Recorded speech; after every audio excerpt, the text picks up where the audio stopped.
باللہ من الشیطان الرجیم بسم اللہ الرحمن الرحیم۔ برادران اسلام، مومنین کرام، السلام علیکم یا علی مدد۔ گلفام حیدر باقر اپنے یوٹیوب چینل ذکر و عرفان 1472 کے توسط سے آپ سے مہم گفتگو ہے۔ ابتدا میں وہی گزارش مناسب سمجھیں تو چینل کو سبسکرائب کریں، دوست احباب کو بھی دعوت دیں۔ مقصد میرا یہ ہے میری بات، میری گزارشات زیادہ سے زیادہ احباب تک پہنچتی رہیں۔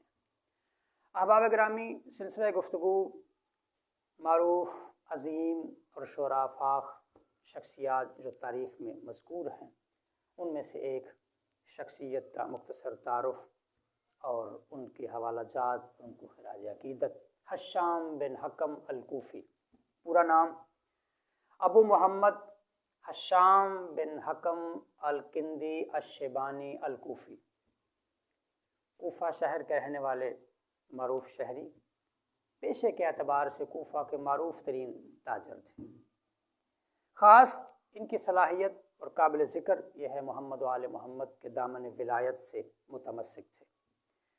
حضرت امام جعفر صادق علیہ الصلوۃ والسلام اور امام موسیٰ کاظم علیہ الصلوۃ والسلام سے کسب فیض کیا، ان سے صحبت رہی، ان کی محفلوں میں بیٹھے، شرف صحابیت حاصل رہا، محمد و آل محمد کے علوم پر دسترس حاصل کی، احادیث کو یاد کیا، احادیث پیمبر کو، احادیث امیر المومنین کو، اور پھر آگے ان احادیث کو بیان کیا۔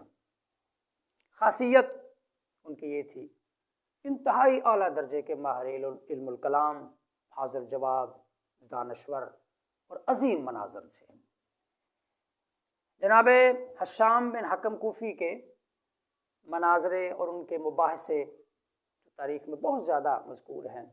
جو لوگ کتاب پڑھ لیتے ہیں، کتاب بینی کا جنہیں شوق ہے، انہیں میں وہ کتاب تجویز کروں گا، مجالس المومنین قاضی نور اللہ شوستری صاحب، اس میں تفصیل کے ساتھ جناب حشام کے واقعات، مباحثے، مناظرے، مذہب محمد و آل محمد کے دفاع کرتے ہوئے جو انہوں نے گفتگو کی ہے مختلف منکرین محمد و آل محمد سے، وہ شاندار مناظرے آپ پڑھ سکتے ہیں، تفصیل کے ساتھ اس میں ساتھ موجود ہے۔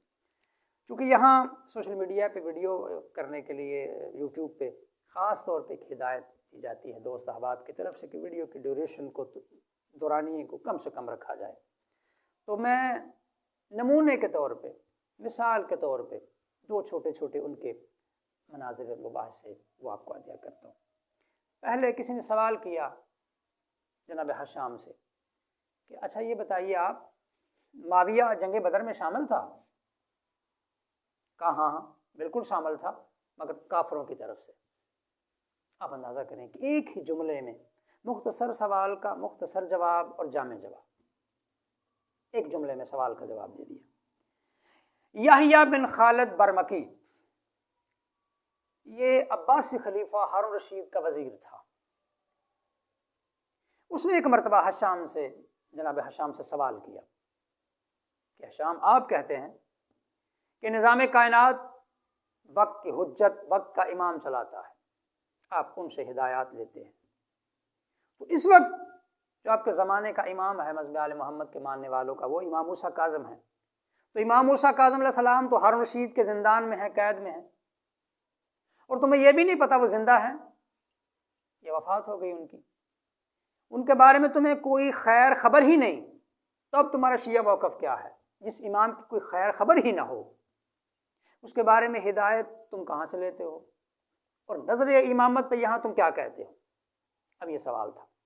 جناب حشام فرماتا، دیکھ، جب ایک حاجی حج کی نیت سے بیت اللہ پہ سفر کو جاتا ہے، اس میں کتنے دن لگتے ہیں، مہینے لگتے ہیں، بعض اوقات بہت ٹائم بھی لگ جاتا ہے، جب تک اس حاجی کی خیر خیریت گھر میں نہیں آتی خبر، یا اس حاجی کی موت کی خبر نہیں آتی، تو نہ اس حاجی کی بیوی کو بیوہ سمجھا جائے گا، نہ اس کے بچوں کو یتیم سمجھا جائے گا۔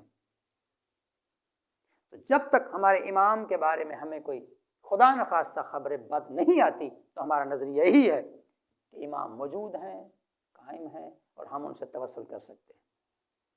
آپ اندازہ کریں کہ کس درجے کے حاضر جواب اور مباحث تھے اور مناظر تھے محمد و آل محمد۔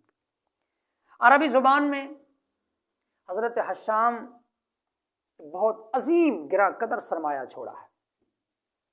21 عظیم کتابیں عربی ادب میں جناب حشام کی لکھی ہوئی تاریخ میں محفوظ ہیں۔ توحید، فقہ، ولایت، علم الکلام اور عربی ادب پہ 21 عظیم کتابیں جن کے نام بھی موجود ہیں وہ موجود ہیں۔ 179 ہجری میں محمد و آل محمد کے علم، معرفت اور 2 اماموں کا یہ صحابی اور معجزات محمد و آل محمد کو گلی گلی محفل محفل بیان کرنے والا یہ آفتاب وہ غروب ہو گیا، کوفہ میں وفات پائی۔ اور یہ وہ زمانہ تھا والی مشہد امیر خراسان امام علی رضا علیہ السلام کا زمانہ تھا۔ حشام کی خبر پہنچی وفات کی تو حضرت امام علی رضا علیہ السلام اپنے اصحاب کے ساتھ دعائے مغفرت کے لیے ہاتھ اٹھائے، کلمات خیر کہے۔